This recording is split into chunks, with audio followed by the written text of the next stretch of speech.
নতুন টাকার প্রতি সকলের রয়েছে অন্যরকম আগ্রহ। নতুন ডিজাইনটা দেখতে কেমন হয়েছে তা নিয়ে সকলের মাঝে এক কৌতূহল কাজ করে। সম্প্রতি বাংলাদেশ ব্যাংকের নতুন নোট বাজারে ছেড়েছে। টাকার ডিজাইনটা নিয়ে নানান রকমের সমালোচনা থাকলেও এবার ঘটেছে এক ভিন্ন ঘটনা। বাংলাদেশ ব্যাংকের নতুন টাকা নিয়ে বিড়ম্বনায় পড়েছে গ্রাহকরা। প্রতিটি নোটের গায়ে লেখা থাকে, চাহিবা মাত্র ইহার বাহকে উক্ত টাকা দিতে বাধ্য থাকিবে।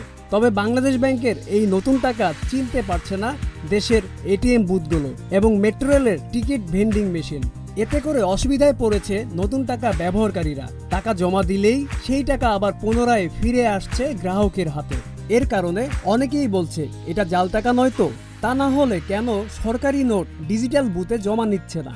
এই প্রশ্নকে অবান্তর বলে উড়িয়ে দেওয়া যাচ্ছে না, কারণ সরকার এখনো নতুন টাকার সিকিউরিটি নিয়ে বিস্তারিত কোনো তথ্য প্রকাশ করেনি।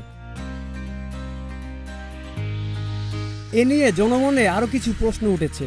সরকার কেন এসব সমস্যার কথা আগে চিন্তা করেনি? তড়িঘড়ি করে নতুন টাকা বাজারে ছাড়ার জন্য এই সমস্যার সৃষ্টি হয়েছে, যার জন্য গ্রাহককে ভোগান্তিতে পড়তে হচ্ছে। কেউ তো নতুন টাকার জন্য সরকারকে চাপ প্রয়োগ করেনি, তবে কেন পরবর্তী জটিলতার কথা মাথায় না নিয়ে অপরিকল্পিতভাবে নতুন নোট বাজারে ছেড়েছে? নতুন টাকা ব্যবহারের এই সমস্যা যেন দ্রুত সমাধান হয়ে যায়, সেই অনুরোধ ভোক্তা সাধারণের। Aminul Islam, news plus 71।